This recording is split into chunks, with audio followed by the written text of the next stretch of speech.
அனைவருக்கும் வணக்கம். நான் உண்மையற்றோ செல்வராம், திருச்சி மாவட்டம் முசிறியிலிருந்து. இன்னைக்கு இந்த ஜோதிட பதிவுல எதை பத்தி பார்க்க போறோம் அப்படின்னு பார்த்தீங்கன்னா, யோகம். அதாவது இப்போ குறிப்பிட்ட அந்த திசை நடந்தால் இவங்களுக்கு யோகம், இவங்களுக்கு அவயோகம் அப்படின்ற மாதிரி ஒரு தலைப்புல தான் இன்னைக்கு பேச போறோம். அதுக்கு முன்னாடி சில வரிகள். அது என்னன்னு பார்த்தீங்கன்னா, இந்த ஜோதிடம் ஜாதகம் அப்படின்றது எதுக்கு அப்படின்னு பார்த்தீங்கன்னா, நம்ம தலையெழுத்து என்னன்னு தெரிஞ்சுக்கிட்டு அதுக்கு தகுந்த மாதிரி வாழ்றதுக்கு தான் இந்த ஜோதிடம் ஜாதகம் எல்லாமே. மற்றபடி ஒருத்தரோட தலையெழுத்தை மொத்தமாக மாற்றுறது கிடையாது. இந்த உலகத்துல யாராலையும் யாரோட தலையெழுத்தையும் மொத்தமாலாம் மாற்றி வைக்க முடியாது. சரி, அப்படி இருக்க இந்த வழிபாடு பரிகாரம் பொய்யா அப்படின்னு ஒரு கேள்வி வரும். இந்த வழிபாடு பரிகாரமா பொய் கிடையாது, உண்மைதான். அவங்கவுங்க ஜாதக தகுதி என்னவோ அதுக்குள்ளதான் நல்லது நடக்கும். நல்லதா இருந்தாலும் சரி, கெட்டதா இருந்தாலும் சரி, அவங்கவுங்க ஜாதக தகுதியை மீறியெல்லாம் எந்த ஒரு நல்லதும் கெட்டதும் நடந்துராது. இது புரியுற மாதிரி சொல்லணும்னா, இப்போ ஒரு எம்பிபிஎஸ் படிச்ச டாக்டர் கலெக்டர் ஆகணும்னு ஆசைப்படலாமா? ஒரு ஐஏஎஸ் படிச்ச ஒருத்தர் டாக்டர் ஆகலாம்னு ஆசைப்படலாமா? இதுக்கு நீங்க என்ன வழிபாடு பரிகாரம் பண்ணாலும் ஒரு எம்பிபிஎஸ் படிச்சவர் கலெக்டர் ஆக முடியாது, ஐஏஎஸ் படிச்சவர் டாக்டர் ஆக முடியாது. அப்போ அவங்கவுங்க ஜாதக தகுதிக்குள்ள என்ன தேவையோ அதுக்கான வழிபாடு பரிகார முறைகள் செஞ்சால் நடக்கும். இப்போ இன்னைக்கு பதிவுக்கு வருவோம். இன்னைக்கு இப்போ நாம யோகங்கள் அப்படின்னு பாத்தீங்கன்னா 27 நாம யோகங்கள் இருக்கு. இந்த 27 நாம யோகத்துல குறிப்பிட்ட சில யோகத்துல பிறந்தவங்களுக்கு குறிப்பிட்ட இப்போ சில திசைகள் நடந்தால், புத்தியோ அல்லது அந்தரமோ நடந்தால் ரொம்ப யோகமா இருக்கும் அல்லது ரொம்ப தோஷமா இருக்கும். அப்படி பாத்தீங்கன்னா இந்த பதிவுல எந்த யோகத்தை பத்தி, எந்த திசை அப்படின்றத பத்தி பார்க்க போறோம். இப்போ நீங்க எந்த ராசி நட்சத்திரம் லக்னத்துல வேணாலும் பிறந்திருக்கலாம். நல்லா புரிஞ்சுக்கோங்க. நீங்க உங்களுடைய ராசி நட்சத்திரம் லக்னம் எதுவா வேணாலும் இருக்கலாம். நீங்க பிறந்த யோகம், நாம யோகம் விஸ்கம்பம் அப்படின்னு ஒரு யோகம் இருக்கு, கண்டம் அப்படின்னு ஒரு யோகம் இருக்கு, பரீகம் அப்படின்னு ஒரு யோகம் இருக்கு. விஸ்கம்பம், கண்டம், பரீகம், இந்த 3 யோகத்துல ஏதாவது ஒரு யோகத்துல நீங்க பிறந்திருந்து இப்போ உங்களுக்கு குரு திசை நடக்குது அப்படின்னா, குரு திசை அல்லது குரு புத்தி அல்லது குரு அந்தரம், இந்த 3ல எது நடந்தாலும் சரி. இப்போ குரு திசை நடக்கலாம், அல்லது வேறொரு திசையில குரு புத்தி நடக்கலாம், அல்லது வேறொரு திசை வேறொரு புத்தியில குரு அந்தரமும் நடக்கலாம். இதுல எப்படி இருந்தாலும் சரி, இப்போ உங்க ஜாதக ரீதியா நீங்க எந்த ராசி நட்சத்திரம் லக்னத்திலே வேணாலும் பிறந்திருக்கலாம். இப்போ நீங்க விஸ்கம்பம், கண்டம், பரீகம் யோகத்துல பிறந்திருந்து உங்களுக்கு குரு திசையோ அல்லது குரு புத்தியோ அல்லது குரு அந்தரமோ நடந்துட்டு இருந்துச்சு அப்படின்னா, உங்களுடைய எதிர்பார்ப்புகள் இப்போ என்னென்ன இருக்குதோ எல்லாத்துக்கும் எல்லா நேரத்திலும் ஒரே விதமான எதிர்பார்ப்போட வாழ்க்கை போகாது. படிக்கிற வயசுல உள்ளவங்களுக்கு படிப்பு, வேலைக்கு போற வயசுல உள்ளவங்களுக்கு வேலை, கல்யாணத்தை எதிர்பார்த்துட்டு இருக்கவங்களுக்கு கல்யாண வயசு வந்தவங்களுக்கு கல்யாணம், வீடு கட்டணும்னு நினைக்கிறவங்களுக்கு வீடு கட்டுறது, வேலையில ப்ரமோஷன், இந்த மாதிரி எல்லாமே நல்ல விஷயங்கள் என்னென்னலாம் இருக்கு அது எல்லாமே அந்த உங்களுடைய எதிர்பார்ப்புகள். இப்போ வேலை செஞ்சுட்டு இருக்கிற இடத்துல கூட பார்த்தீங்கன்னா டார்ச்சர் தான் அதிகமாக இருக்கும். இப்போ இந்த விஸ்கம்பம், கண்டம், பரீகம் யோகத்துல பிறந்தவங்களுக்கு குரு தேசையோ குரு புத்தியோ குரு அந்தரமோ நடந்தால் இந்த நிலைமை தான். இதே யோகத்துல பிறந்திருந்து, இந்த விஸ்கம்பம், கண்டம், பரீகம் யோகத்துல பிறந்திருந்து கேது திசை அல்லது கேது புத்தி அல்லது கேது அந்தரம் நடக்கிறவங்களுக்கும் இதே நிலைமை தான். ஆனா காலகட்டம் மட்டும் மாறுது. இப்போ இதுல குரு திசை அல்லது குரு புத்தி குரு அந்தரம் நடக்குதுன்னு வைங்களேன், உங்களுக்கு எல்லாம் பாத்தீங்கன்னா 15/6/2024 இருந்து இந்த மாசம் 15/6/2024 இருந்து 20/8/2024 வரைக்கும் குரு திசை நடக்கிறவங்களுக்கு பெருசா பிளஸ்ஸான நல்ல யோகமான பலன் அப்படின்றதெல்லாம் கிடையாது. உங்களுக்கு கோச்சாரத்துல எந்த கிரகம் வேணாலும் எப்படி வேணாலும் இருக்கலாம், ரொம்ப யோகத்தோட கூட இருக்கலாம், எப்படி இருந்தாலும் சரி. உங்க ஜாதகத்திலையும் குரு எவ்வளவு யோகம் தரக்கூடிய நிலைமையில கூட இருக்கலாம். இருந்தாலுமே இந்த மாசம் ஜூன் மாசம் 15/6/2024 இருந்து 20/8/2024 வரைக்கும் உங்களுக்கு உங்க வாழ்க்கையில யோகமான பலன் கிடையாது.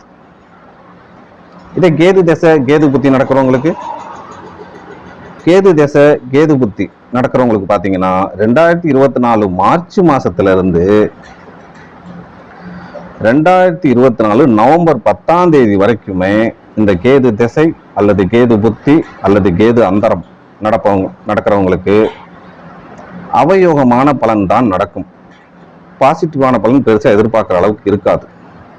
இது திசையே நடக்கிறவங்களுக்கு அப்படின்னு பாத்தீங்கன்னா ரொம்ப கொஞ்சம் அதிகமாக தான் இருக்கும் பாதிப்பு. புத்தினா கொஞ்சம் கம்மியா இருக்கும், அந்தரம்னா அதை விட கம்மியா இருக்கும். ஆனா பாதிப்பு இல்லாமலாம் போகாது. ஏதாவது ஒரு விதத்துல ஏதாவது ஒரு வகையில பாதிப்புன்றது இருக்கும். அவங்கவுங்க எதிர்பார்ப்புக்கு தகுந்த விஷயத்துல இந்த பாதிப்புன்றது இருக்கும்.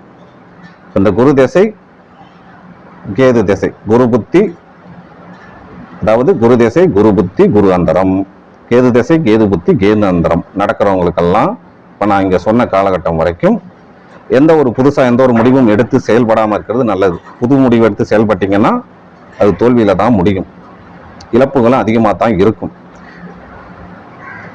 இப்போ இதே குரு திசை குரு புத்தி கேது திசை கேது புத்தி நடந்துகிட்டு இருந்து யாருக்கெல்லாம் யோகம் அப்படின்னு பாத்தீங்கன்னா, உங்க ஜாதகத்துல நீங்க என்ன ராசி நட்சத்திரம் லக்னத்துல வேணாலும் பிறந்திருக்கலாம். உங்க ஜாதகத்துல குரு கேது என்ன நிலைமையில வேணாலும் இருக்கலாம். ஆனா இப்போ உங்களுக்கு குரு திசையோ குரு புத்தியோ குரு அந்தரமோ நடந்து அல்லது கேது திசையோ கேது புத்தியோ கேது அந்தரமோ நடந்து யோகமா இருக்கக்கூடிய காலகட்டம் இப்போ சொன்ன இதே காலகட்டம் தான். ஆனா நீங்க என்ன யோகத்துல பிறந்திருக்கீங்கன்றதை பொறுத்து அதிகண்டம் வஜ்ரம் சுப்பிரம் அப்படின்னு 3 யோகங்கள் இருக்கு. அதிகண்டம் வஜ்ரம் சுப்பிரம் இந்த 3 யோகத்துல ஏதோ ஒரு யோகத்துல நீங்க பிறந்திருந்து இப்போ உங்களுக்கு குரு திசையோ குரு புத்தியோ குரு அந்தரமோ, அதாவது குரு திசை அல்லது வேற திசையில குரு புத்தி அல்லது வேற திசை வேற புத்தியில குரு அந்தரம் நடக்கலாம். அந்த மாதிரி நடந்துகிட்டு இருந்தா அதிர்ஷ்டமான காலகட்டம், யோகமான காலகட்டம். வாழ்க்கையில என்னென்ன எதிர்பார்ப்புகள் இருக்கோ அது எல்லாமே பூர்த்தியாகும். எல்லாமே பூர்த்தியாகும்னா அவங்க ஜாதக தகுதியை மீறியெல்லாம் எதுவும் நடக்காது. அதை எப்பவுமே மைண்ட்ல வச்சுக்கணும். உங்க ஜாதக தகுதி என்னவோ அதுக்குள்ளதான் நல்லது நடக்கும். ஜாதக தகுதியை மீறி நல்லது கெட்டது எதுவுமே நடக்காது. இப்போ அதிகண்டம் வஜ்ரம் சுப்பிரம் இந்த 3 யோகத்துல ஏதாவது ஒரு யோகத்துல நீங்க பிறந்திருந்து இப்போ உங்களுக்கு குரு திசை குரு புத்தி குரு அந்தரம், கேது திசை கேது புத்தி கேது அந்தரம், இதுல எது நடந்தாலும் உங்களுக்கு இது சூப்பரான யோகமான காலகட்டம். இந்த யோகமான காலகட்டம் எந்த தேதியில இருந்து எந்த தேதி வரைக்கும் அப்படின்னு பாத்தீங்கன்னா, இப்ப குரு திசை அல்லது குரு புத்தி குரு அந்தரம் நடந்துட்டு இருக்குன்னு வைங்களேன். இந்த மாசம் ஜூன் மாசம் 15ஆம் தேதியில இருந்து ஆகஸ்ட் 20ஆம் தேதி வரைக்கும் 2024 உங்களுக்கு யோகமான காலகட்டமா இருக்கும். அதே கேது திசை அல்லது கேது புத்தி கேது அந்தரம் நடக்கிறவங்களுக்கு எந்த தேதியில இருந்துன்னு பாத்தீங்கன்னா 2024 மார்ச்ல இருந்து 2024 நவம்பர் 10ஆம் தேதி வரைக்கும் இந்த யோகமான காலகட்டமா இருக்கும் உங்களுக்குலாம். நீங்க அதிகண்டம் வஜ்ரம் அல்லது சுப்பிரம் இதுல ஏதோ ஒரு யோகத்துல பிறந்திருக்கணும், அப்பதான் நல்லா இருக்கும். கோச்சாரம் எவ்வளவு மோசமா இருந்தாலும் சரி கண்டிப்பா இந்த காலகட்டம் நீங்க எதிர்பார்க்காத திருப்புமுனையான காலகட்டமா உங்களுக்கு இருக்கும். அதுவும் ஜாதக தகுதிக்குள்ளதான் இருக்கும். ஜாதக தகுதியை மீறி எல்லாம் எதிர்பார்க்காதீங்க. இப்போ இந்த குரு திசை கேது திசைக்கு இப்போ சொல்லியாச்சு யாருக்கு யோகம் யாருக்கு அவயோகம். இப்போ அடுத்ததா பாத்தீங்கன்னா யாருக்கெல்லாம் ராகு திசை ராகு புத்தி அல்லது ராகு அந்தரம். ராகு திசை நடக்கலாம் அல்லது வேற திசையில ராகு புத்தி நடக்கலாம் அல்லது வேற திசை புத்தியில ராகு அந்தரம் நடக்கலாம். இப்போ ராகு திசை ராகு புத்தி ராகு அந்தரம் நடந்து யாருக்கெல்லாம் யோகம் யாருக்கெல்லாம் அவயோகம் எந்த காலகட்டத்தில இருந்து எந்த காலகட்டம் வரைக்கும் அப்படின்னு பாத்தீங்கன்னா, இப்போ சோபனம் ஹர்சனம் சுபம் அப்படின்னு 3 வகையான யோகங்கள் இருக்கு. இந்த யோகத்துல பிறந்தவங்களுக்கெல்லாம் அடுத்த மாசம் அதாவது 9/7/2024 இருந்து 2025 மார்ச் 15ஆம் தேதி வரைக்கும் ஒரு மோசமான காலகட்டமா தான் இருக்கும். வேற எதுவுமே நடக்காதுன்னா அர்த்தம் கிடையாது. நடக்கும், நடக்கிறது எதுவுமே நீங்க நினைச்ச மாதிரி நடக்காது. நீங்க எதிர்பார்த்ததை விட மோசமா தான் நடக்கும். அதனால என்ன பண்ணணும், இந்த காலகட்டத்துல புதுசா எந்த ஒரு முடிவும் எடுத்து செயல்படாம இருக்கிறது நல்லது. இப்போ இதுக்கு முன்னாடி சொன்னது ஆல்ரெடி நடந்துட்டு இருக்கு, அதை பார்க்குறவங்களுக்கு தெரியும். ஆனா இப்ப சொல்றது இனிமேதான் நடக்க போகுது.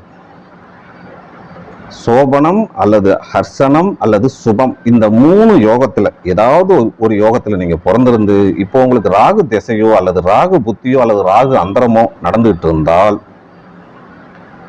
9/7/2024 இருந்து 15/3/2025 வரைக்கும்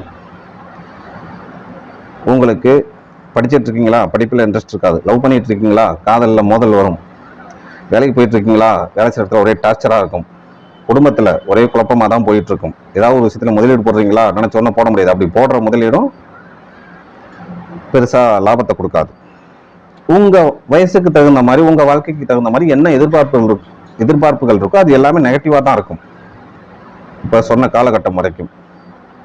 இதே இந்த ராகு திசை அல்லது ராகு புத்தி அல்லது ராகு அந்தரம் நடந்து இப்ப சொன்ன காலகட்டம் வரைக்கும் யாருக்கெல்லாம் சூப்பரா இருக்கும் அப்படின்னு பாத்தீங்கன்னா, விஸ்கம்பம், கண்டம், பரீகம் 27 நாம யோகத்துல இந்த 3 யோகத்துல ஏதோ ஒரு யோகத்துல நீங்க பிறந்திருந்து விஸ்கம்பம், கண்டம், பரீகம் இந்த 3 யோகத்துல ஏதோ ஒரு யோகத்துல நீங்க பிறந்திருந்து இப்போ உங்களுக்கு ராகு திசையோ ராகு புத்தியோ அல்லது ராகு அந்தரமோ, ராகு திசை அல்லது வேற திசையில ராகு புத்தி அல்லது வேற திசா புத்தியில ராகு அந்தரம் நடந்துட்டு இருந்துச்சு அப்படின்னா இந்த காலகட்டம், அதாவது 9/7/2024 இருந்து 15/3/2025 வரைக்கும் சூப்பரான காலகட்டம், யோகமான காலகட்டமா இருக்கும். யார் யார் என்னென்ன ஸ்டேஜ்ல வாழ்றீங்களோ, என்னென்ன லெவல்ல இருக்கீங்களோ, உங்க ஜாதக தகுதி என்னவோ அதுக்குள்ள நன்மைகள் கட்டாயம் நடக்கும். வாழ்க்கையில நல்லது என்னென்ன இருக்குன்னு தெரியும். ஆனா எல்லா வயசுலயும் எல்லா நன்மைகளையும் எதிர்பார்க்க போறது கிடையாது. உங்க எதிர்பார்ப்புகள் என்னென்ன இருக்கோ அது எல்லாமே பூர்த்தியாகும்.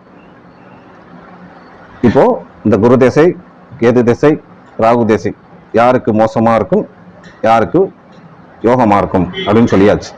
இப்போ இங்க நல்லா இருக்கும்னு சொன்னவங்களுக்கு அவங்க எதிர்பார்ப்புக்கு தகுந்த மாதிரி நடக்கும். உங்க ஜாதகத்துல அந்த கிரகம் எவ்வளவு மோசமா இருந்தாலும் சரி, நல்லா இருக்காதுன்னு சொன்னவங்களுக்கு உங்க ஜாதகத்துல அந்த கிரகம் எவ்வளவுதான் யோகமான நிலைமையில இருந்தாலும் சரி தான் நடக்கும். கோர்ச்சாகத்திலே அந்த கிரகம் எப்படி இருந்தாலும் சரி, அதுக்காக மொத்தமா எதுவுமே இல்லாம போயிருன்னு அர்த்தம் கிடையாது. அதாவது பாத்தீங்கன்னா திசை 25%, புத்தி 25%, அந்தரம் 25%, கோச்சாரம் 25%, மொத்தம் 100%. இந்த 100%ம் ஒரு மனுஷனுக்கு நல்லா இருந்துச்சுன்னா நிம்மதியா வாழலாம், எந்த கவலையும் இல்லாம. ஆனா இந்த 100%ம் எல்லாத்துக்கும் சரியாலாம் இருக்காது. இந்த 100%ல எத்தனை பர்சன்டேஜ் ஒரு மனுஷனுக்கு நல்லா இருக்குதோ அதுக்கு தகுந்த மாதிரி தான் அந்த மனிதனுடைய வாழ்க்கை நிலை. 100%ம் எல்லாத்துக்கும் நல்லா இருக்காது. குறிப்பிட்ட அளவு ஒரு 50-60% நல்லா இல்லாம இருக்காது. அதனால இந்த யோகம் தோஷம் இந்த தசை புத்தி அந்த நடக்கிறவங்களுக்கு இப்ப இப்படிதான் இருக்கும். இதுதான் உண்மை. மீண்டும் அடுத்து ஒரு பதிவில் சந்திப்போம். இந்த பதிவில் ஏதேனும் குறை இருந்தால் கமெண்ட்ல சொல்லுங்க. ஆன்லைனில் ஜாதகம் பார்க்கப்படும், குறைந்த கட்டணத்தில். ஆன்லைனில் குறைந்த கட்டணத்தில் ஜாதகம் ஜோதிடம் கற்றுக் கொடுக்கப்படும். மீண்டும் அடுத்த ஒரு பதிவில் சந்திப்போம். அதுவரை உங்களிடமிருந்து விடைபெறுவது உங்கள் உண்மை அஸ்ட்ரோ செல்வராம். நன்றி, வணக்கம்.